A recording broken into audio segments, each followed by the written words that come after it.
l'un des 48 kinyanim, celui qui suit dans notre chronologie, c'est un des kinyanim, donc c'est Be'ema. Il faut étudier la Torah Be'ema, avec crainte. Alors, on va essayer de voir un petit peu, mes chers amis, pourquoi il faut étudier la Torah avec crainte. La Torah, elle est Mesamacha, Metukamidvash, Venofet Soufim. Elle est encore plus douce que le miel, plus agréable que les plus grandes délices du monde. Ouais, il faut étudier avec crainte. Étudions détente. Ça, on a besoin d'étudier avec crainte. Quelqu'un qui étudie détente, il ne comprend pas la Torah. Mais un des kinyanim de la Torah. Ici, il y a marqué, on peut comprendre une idée, mais il ne s'agit pas simplement de comprendre les idées de la Torah, il s'agit de les acquérir, d'acquérir. C'est-à-dire que la Torah soit dorénavant possédée par celui qui l'étudie. On comprend. On comprend plein de choses dans notre vie. Plein de choses, plein d'informations, Mais un kinyan, c'est autre chose. Kinyan, c'est autre chose. Il ne s'agit pas de comprendre, il s'agit de l'acquérir. Et pour acquérir la Torah, nous disent Chazal, il faut l'étudier Be'ima. Be'ima, c'est-à-dire une certaine consistance, sérieux. Quelle est l'importance de Be'ima? Alors, j'aimerais juste mettre l'accent sur quelque chose que nous devons évoquer chaque jour dans notre tfila et qui est mise en relief ici dans cette idée de Be'ima. Lorsque la Torah nous décrit Matan Torah, il y a quelque chose de très frappant, c'est que la Torah a été donnée avec beaucoup de charada. Le Ham Israël tremblait, ils étaient saisis.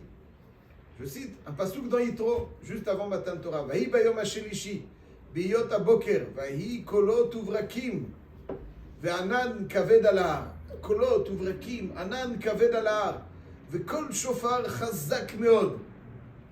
Kol shofar chazak meod, vayicherad.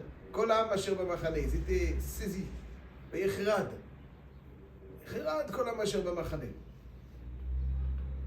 La Torah a été donnée mito charada. Charada.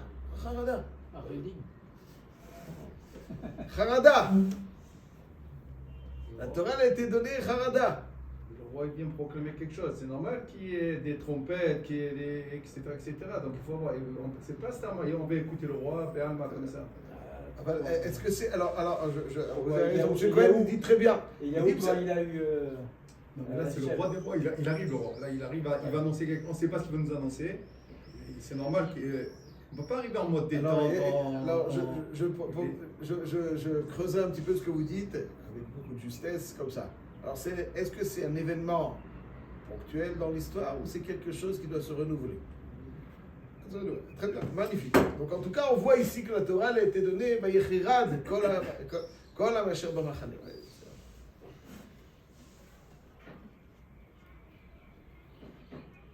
La Torah aussi, on voit que quand elle nous présente, ça c'est en Parashat Yitro, si on tourne un petit peu dans Parashat Va'etchanan, on se rend compte, Vatikrevun Vata'amdun Tachat Ahar, Vahar Boher Ba'esh Adlev Hashamayim. Choshech, Anan, Va'arafel, c'était très impressionnant, très impressionnant. Boher Ba'esh, il y avait du Esh. La Torah était nitna mitoch ha'esh.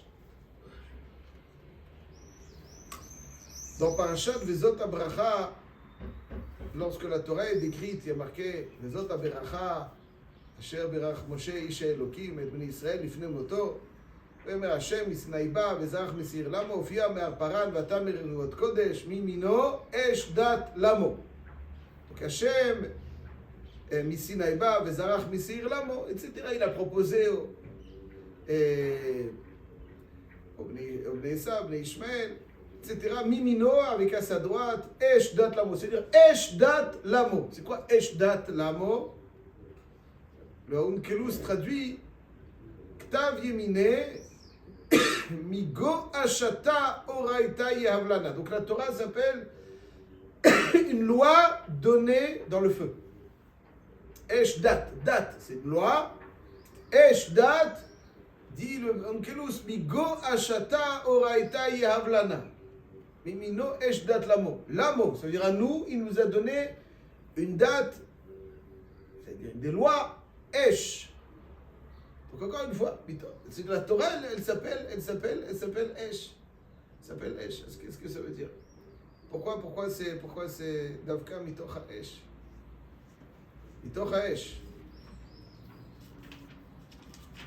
Alors, ça veut dire quoi ce Esh? C'est quoi ce Esh? C'est quoi ce Esh? Ça veut dire quoi? C'est la Torah, elle te donne Mitoch HaEsh. Vayichirad kol ha-mesher b'machane. Mimino Esh dat lamo. C'est quoi ce Esh? Pourquoi la Torah, pourquoi il fallait qu'il y ait du feu? C'est quoi qu'il y ait du feu? Garder une distance. Boer ba'esh. C'est vrai. Boer ba'esh. Chazak. Boer ba'esh. C'est quoi ce feu? Pshat Pashout. C'est quoi ce feu? Il y a des choses. Pshat Pashout. C'est marqué aussi dans Parashat Vaïtranan. Perek He, Pasuk Dalet. Panim befanim diber Adonai imachem bahar mitoch ha'esh. Le Esh, c'était le Esh de la Shrina qui était présent pour s'adresser au Ham Israël. Panim befanim. Panim befanim. La Torah n'a pas été donnée par une voix céleste, quelle qu'elle soit, qui s'est adressée à l'humain. Non. Hachem est venu. Behar Sinai, il a donné la Torah mitoch ha'esh. Ça veut dire Hachem, panim befanim. Panim befanim. Il s'est mis au niveau des humains. Panim befanim. Chaque mot, il faut être prudent. Panim befanim, le mot de la Torah, c'est le mot de la Torah. Panim befanim, diber Hachem imachem bahar mitoch ha'esh. Il y avait un esh, Hachem, il est venu s'adresser à vous. C'est pas qu'il s'est adressé à vous. Mitoch ha'esh, panim befanim, diber Hachem imachem bahar mitoch ha'esh. Il y avait une prina de Gilui Shrina qui s'est exprimée par le esh. Et c'est comme ça qu'Hachem s'est révélé au Ham Israël. Et cette apparition, cette révélation divine, cette révélation divine a généré une charada. Vayicherad kol ha'am asher b'machane. Comme ça, la Torah était donnée. Esh, impressionnant. Vayicherad kol ha'am asher b'machane. Le Esh, c'était Ashrat HaShechina. Ashrat HaShechina, c'est comme ça que la Torah était donnée. Alors la Torah, elle est douce, elle est agréable. Aval, elle a été donnée mitoch ha'esh, elle a été donnée vayicherad kol ha'am asher b'machane.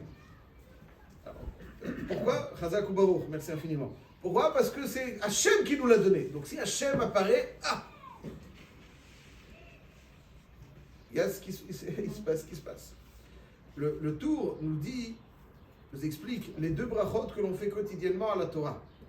Il y a une bracha asher kiddushenu b'mitzvotav v'tzivanu al divrei Torah. Après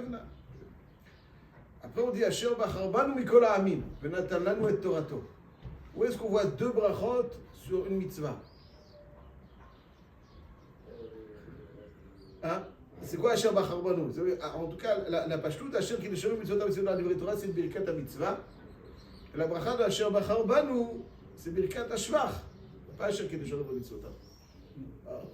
Pas asher kiddushenu b'mitzvotav. C'est birkat hashvach. C'est le bracha qui fait l'éloge. Alors, c'est quoi le ventre? C'est quoi cette bracha? Le tour, il dit comme ça. ועוד יש ברכה אחרת על התורה, אשר בחר בנו, ויכוון בברכתו על מעמד הר סיני, אשר בחר בנו מכל האומות, וקרבנו לפני הר סיני, והשמיענו דבריו מתוך האש, ונתן לנו את תורתו הקדושה, כלי חמדתו, אשר היה משתעשע בו בכל יום. Ici, le tour, il nous dit que la bracha de Asher Bachar Banu, c'est l'évocation du Mahamad Har Sinai. Chaque jour, chaque matin, avant qu'on étudie, on fait la bracha, la mitzvah, comme avant toute mitzvah. Asher kiddushenu b'mitzvotav v'tzivanu al divrei Torah. Mais après, ce qui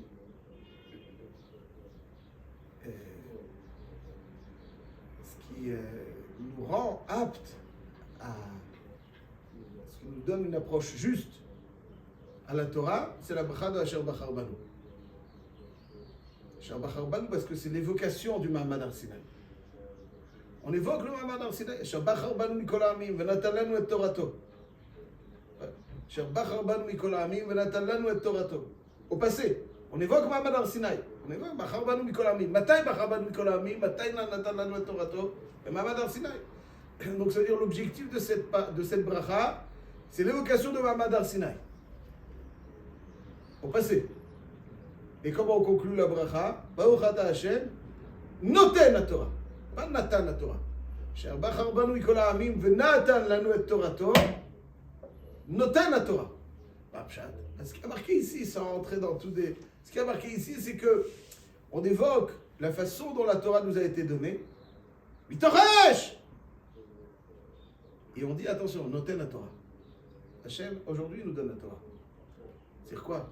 Ça veut dire que, comme vous avez très bien dit, le Mahamad Har Sinaï n'est pas un événement ponctuel dans l'histoire. Et dorénavant, la Torah est chez nous. Et puis maintenant, débrouillez-vous, ça devient une chokhma aussi belle, aussi kdosha qu'elle soit. Non, c'est pas comme ça que ça se passe. Non, faux.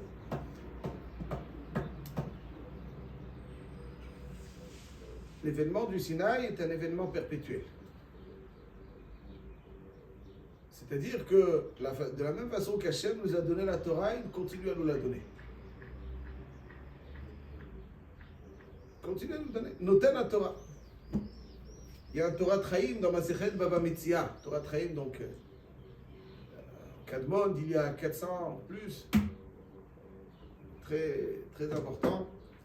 Et je cite dans Baba Metzia d'Afpe Amoud Aleph. Il explique le pasouk qui a marqué aussi dans Parashat Vaetchanan, et Devarim haele diber Hashem el kol ke'alchem bahar, kol gadol velo yasaf. Kol gadol velo yasaf. C'est-à-dire, kol gadol, une voix forte, importante, velo yasaf, perpétuelle, qui ne s'arrête pas, au passac. Il dit, le fichier Béchat, Matan Torah yotze hashefa meito yitbarach. Il y a quelque chose qui nous a été géré. Ba'esh, mitoch ha'esh. Panim befanim diber Hashem imachem mitoch ha'esh. V'ishpia ala Sinai kol ha'Torah kula shebirtav. Midrash v'agada kol eman Moshe Sinai. Ve'oto ha'sheva. Donc c'est-à-dire, Hashem il a été mashpia un flux de kedushat Torah. De Torah. Ce shefa, il est là présent. Kayam l'olam ve'ed v'chol tamid vatik ha'osek b'Torah l'shem shamayim ha'shefa hu machzir alav nachalav. וזוכה לחדש חידושי התורה לידי השפע ההוא שהוא קדמות רוח הקודש. Ça veut dire que c'est pas la Torah n'est pas simplement... Il y a marqué dans la Gemara, dans Baba Batra, il y a marqué que מיום שחרב בית המקדש אף על פי שנתלה נבואה מן הלוויים מן החכמים לא נתלה. C'est-à-dire מן החכמים לא נתלה, c'est-à-dire les חידושי תורה c'est une petite névoie. Parce que le pshat il est que c'est Hachem qui offre à chaque instant, le noten la Torah, c'est Hachem qui offre à chaque instant. D'ailleurs, c'est pour ça qu'à Shavuot, ouais, entre parenthèses, on n'appelle pas, il n'y a pas marqué que c'est dans la Torah. C'est pas marqué que c'est le jour où Hachem nous donne la Torah. Parce qu'Hachem nous donne la Torah chaque jour. Chaque jour, il nous donne la Torah. Le don de la Torah, il est perpétuel. Chaque instant, Hachem, il va shpia à la nous un shefa. C'est-à-dire qu'il y a un événement du Sinaï qui finalement, dorénavant, alimente le Ham Israël, sans arrêt. Il alimente le Ham Israël, sans arrêt. Alors, à Shavuot, ce qu'on célèbre, c'est notre capacité à être attentif. Ce raffinement qui est caractérisé par Sfirat HaOmer, le raffinement donc évoqué par le Homer, qui nous permet d'être plus aptes à être attentifs. Lui, Hachem, il la donne. C'est Kabbalat Torah. Hachem, il donne la Torah sans arrêt, ouais, sans arrêt. C'est à nous de savoir. C'est à nous maintenant de ici pour être attentifs à entendre cette voix qui jaillit donc et qui est perpétuelle. C'est pour ça qu'il faut se souvenir chaque jour, Sherbach Rabanu Mikol Ha'amim, Venatan lanu et Torato. Ça veut dire quoi? Sherbach Rabanu Mikol Ha'amim, Venatan lanu et Torato, Har Sinaï, c'est ça qui dit le tour. C'est vrai qu'on peut comprendre que la bracha, on est privilégié, c'est un privilégié, c'est vrai. Alors ici, le tour, il dit que il faut souviens-toi. C'est pas arrêté là-bas. Elle continue jusqu'à maintenant. Au moment où on se parle. Voilà, exactement, tout à fait. Voilà, il y a un shefa qui vient et qui nous alimente constamment. Il y a marqué, Ishamer lecha, ushmor nafshecha me'od, pen tishkach et hadevarim asher ra'u enecha, ופן יסורו בלבבך כל ימי חייך, והודעתם לבניך ולבני בניך, יום אשר עמדת לפני השם אלוקיך בחורב. ישמר לך ושמור נפשך מאוד. C'est rare que la Torah mette autant l'accent. ישמר לך, fais attention, et veille, מאוד, énormément. N'oublie jamais ce que tu as vu.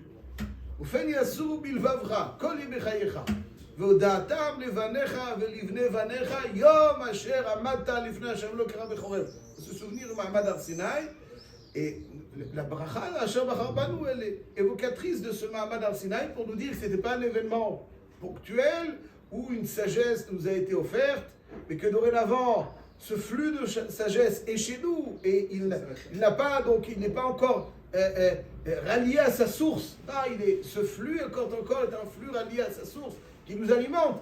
Et il faut aller juste s'abreuver, il faut juste être capable. Ça c'est Mitoch Haesh, la Torah était de Mitoch Haesh. Et donc, la façon dont on étudie la Torah, aussi ça doit être Be'ema. Parce que c'est... et là, je souhaiterais juste lire, avec votre permission, quelque chose que j'ai écrit. Ils n'ont pas dit Be'ira. C'est quoi la différence entre les deux? Excellente question. Il y a Be'ema et Be'ira. Il y a Ema et Ira. Ça, Bezrat Hashem, ce sera notre thème. Mais il y a Ema, voilà. Ema, c'est la Chara. C'est-à-dire que... en tout cas, on doit avoir cette... Bon, c'est avec Ira. Ira, c'est la boucha. Irato al penechem. C'est une forme de... En tout cas, Be'ima, c'est avec une forme de crainte. Mais attention, je précise avant de poursuivre, c'est pas une crainte paralysante, une crainte terrifiante, angoissante. Et quand on craint quelqu'un, un homme, on est angoissé. Parce que les hommes, quand ils ont un petit peu ils exercent une ascendant, ils deviennent un peu, ils peuvent perdre la tête. Ça, c'est quand on craint un homme, c'est synonyme d'angoisse. Alors, quand on craint Hachem, c'est synonyme de simcha. Parce qu'on est rassuré. Hachem. Donc, Gilou bir'ada. Gilou bir'ada. C'est-à-dire qu'on est heureux tout en le craignant. Et je dirais même que sa crainte nous réconforte, donc nous rend heureux. Mais il faut une crainte. Ema. Ema. Ema. Une Ema. Donc c'est pas une Ema paralysante. Je ne sais pas ce qui va m'arriver et je ne sais pas ce qui va se faire et ça m'angoisse. C'est une Ema. C'est quelqu'un qui m'aime et qui est immense. Ça me réconforte. Donc je crains, vu sa grandeur. Mais ce n'est pas une crainte paralysante et angoissante. C'est une crainte réconfortante. Mais il faut une crainte. Le Ramchal dans Derech Hashem, Chelek Dalet Perek Bet, je lis quelques phrases. Il dit, en condensé, je vais dire quelques phrases choisies, mais c'est un Perek qu'il faut étudier comme tout le Derech Hashem. En tout cas, il dit qu'en fait, on peut étudier la Torah de deux façons. On peut étudier la Torah, on peut la comprendre même. C'est comme une information. On a écouté. Il dit, mais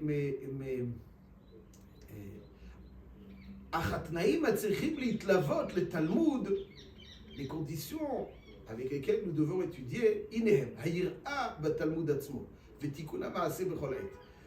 que la crainte au moment de l'étude et veiller à ce qu'on soit un petit peu raffiné, un petit peu beaucoup. כי הנה כל כוחה של התורה אינו אלא במה שקשר ותלה יתברך שמו את השפעתו היקרה בה. עד שעל ידי הדיבור בה וההשכלה תימשך ההשפעה הגדולה. Ça veut dire que la Torah, sa singularité, donc ça veut dire, on peut voir des gens, pour dire les choses crûment, hein, désolé, on peut voir des gens qui étudient, ils n'ont pas changé, ils sont les mêmes. Ils connaissent peut-être plus ou moins, soit, c'est les mêmes. Et là, par contre, oui, c'est Ma'apshat. Apshat, oui, voilà, ça grandit. Veromamtan, Mikola Leshonot. Il dit le Ramchal, il dit le Pshat, il est pas shoot. Il étudie la Torah parce que c'est très agréable, c'est sympa. Je dis attention, je ne veux pas. Mais il n'est pas mis de cachère forcément dans ce qu'il est, dans la source de ce flux de Torah.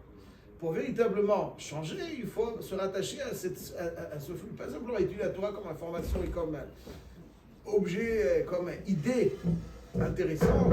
Il faut se chercher à l'intégrer et à se rattacher par son biais à sa source. C'est deux façons d'étudier. Et il dit que c'est pour ça, il dit, Zuladze, si ça n'est pas accompagné de ces conditions, Loya Dibour Baila qui Dibour Bishara Asakim au Sifre Achorpot. וההשכלה כרשום שם מושכלות המציאות הטבעי למיניהם שאין בה לידיעת העניין ההוא, tu peux savoir, ואין מגיע ממנו התעצמות יקר ומעל הכלל בנפש הקורא, המדבר והמשכיל, ולא תיקון לכלל הבריאה. נורא נורא. Il dit que tu peux étudier la Torah, c'est comme une chokhmah. Tu étudies, il y a des la chokhmah d'Hachem, אבל là il dit que magia mimenu, quand tu ne lis pas en te rattachant avec toutes la préparation de l'état d'esprit qui ressemble à celui de Maman Sinaï, en magia mimenu atzmut yakar umar la klal. Il ne va pas, ça ne va pas renforcer sa partie divine. Un homme, il a une partie divine, une particule divine en lui. Ouais. Ça, il faut. Il dit, ואומנם ההשפעה הזאת, עניין האלוקי, ולא עוד אלא שהוא היותר עליון ונשגב שבלי. c'est-à-dire que דרך לתורה, c'est la meilleure façon d'être מתחבר, l'unique, la meilleure façon d'être מתחבר. השם, וכיוון שכן, ודאי שיש לו לאדם לראות ולראות בעסקו בעניין כזה. שנמצא הוא ניגש לפני אלוקיו. הוא מתעסק בהמשכת האור הגדול ממנו אליו. והנה צריך שיבוש בשפלותו האנושי וירעש מרוממותו יתברך. Il dit, ואם הוא עושה כן, סילה דורסה לניגש avec אז יהיה תלמודו מה שראוי לו להיות באמת, ותימשך על ידו ההשפעה שזכרנו, ויתעצם בו היקר האלוקי, la noblesse du divin, va se renforcer en lui, וימשך תיקון והרע לכל הבריאה, il מתקן toute la בריאה. אבל אם תנאי זה יחסר ממנו, si cette condition donc de mitor eima, elle lui manque, l'autre imachech ha'ara al-yado. Il n'aura pas cette flux de. En vérité alors sur les personnes comme ça. Kitsu, il faut, on va dire positif. Ouais, l'autre imachech ha'ara al-yado. ולא יהיו דבריו אלא כשאר קודמים הקדושים, הגיונו כגורא איגרת, מחשבותיו כחושב דברי העולם נוירו. ואדרבה, etc. ועולם כפי בדרגת המורה ושיעור הכבוד והזהירות בו כן יהיה שיעור יקר הלימוד בדרגת השפעה. l'approche doit être une approche de Emma. Tu peux comprendre la Torah, c'est pas un problème. אבל לקנות את התורה, זה איפה הקניין. הקניין זה באימה, זה מתוך אימה, lorsqu'on est מתוך אימה, אז on est מתחבר à la source, pas simplement les idées, donc évoquées par cette source, par ce flux qui est perpétuel, et là véritablement, on est zoché au kinyanim de la Torah. Zak ou Baruch. Zak ou Baruch.